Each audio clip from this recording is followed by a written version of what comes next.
Hello, my friend. This is Clyde. Love is. It is that time of the year again that we celebrate love. Here in the United States, it is estimated that as much as $6 billion will be spent in the celebration of Valentine's Day. Some folks have been planning for weeks, all to impress the one they love. People go out of their way to buy roses and make reservations at fancy restaurants and shop for expensive and colorful clothes for this special day. The magic of love fills our hearts and we come alive for this one day, and then life is brought back to normal the day after.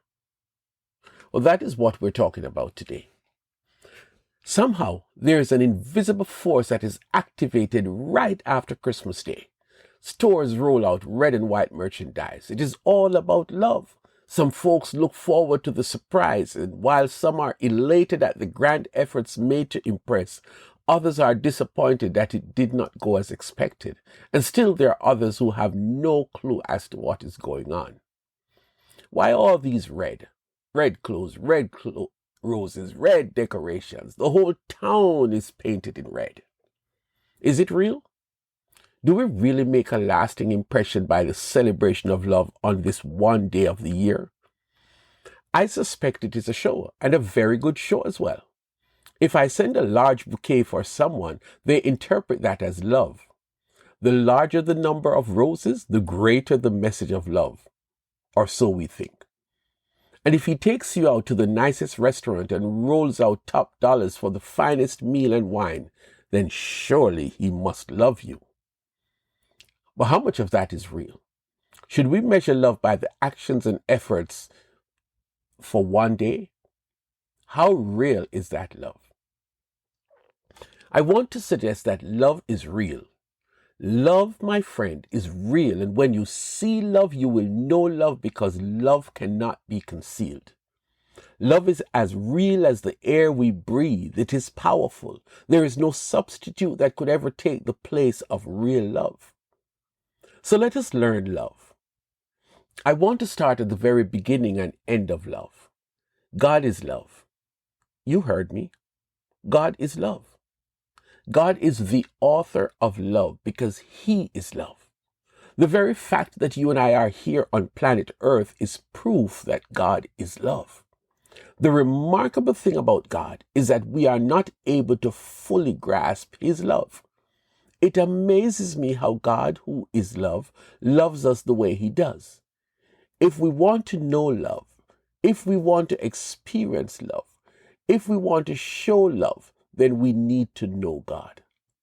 But don't take my word for it. Let us meet the definition of love. If I speak in the tongues of men or of angels, but do not have love, I am only a resounding gong or a clanging cymbal. If I have the gift of prophecy and can fathom all mysteries and all knowledge, and if I have a faith that can move mountains but do not have love, I am nothing. If I give all I possess to the poor and give over my body to hardship that I may boast, but do not have love, I gain nothing. 1 Corinthians 13, 1-4. Love is more than kind and elaborate gestures. Anybody can participate in the feeding of the homeless. Anyone can be on stage and entertain with superior skills and make us happy. But if your efforts are not influenced by love, then your best efforts amount to nothing. Not every preacher or religious leader is doing the love thing. Well, how can you say that, Clyde? Simple. Love defines itself. Love is patient. Love is kind. It does not envy. It does not boast. It is not proud. It does not dishonor others. It is not self-seeking. It is not easily angered. It keeps no record of wrongs. Love does not delight in evil, but rejoices with the truth.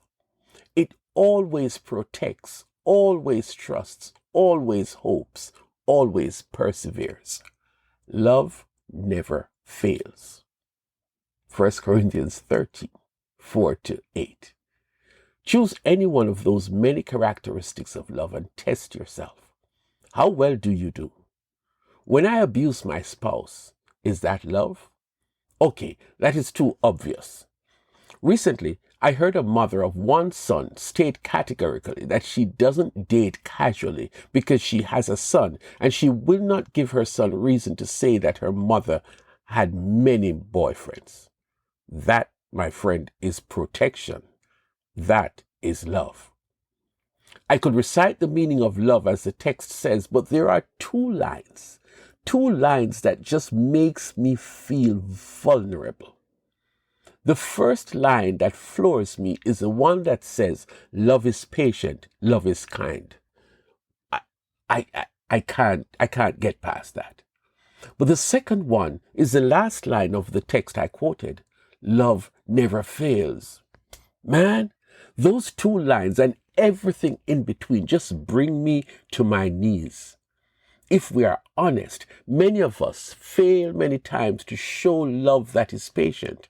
We fuss and fight, and when we don't have our own ways in a relationship, we claim that we love each other nonetheless. We tear down each other and throw hurtful words at each other when we don't have things going our way. Patience is for the birds or those who live in a monastery. We want what we want, and we want it now. And yes, I love you, but don't keep me waiting, and certainly do not upset me. How is love kind? True love tells me to give generously, give sincerely, give with no ulterior motives. Do not give expecting something in return. That ain't love, my friend. That is commerce, the exchange of one thing for another. Real kindness is what Jesus said, that you show kindness to your enemies. No, sir, not me. Love those who do not love me. Love your ex-wife? Love the drunk driver who killed your only child? You're crazy.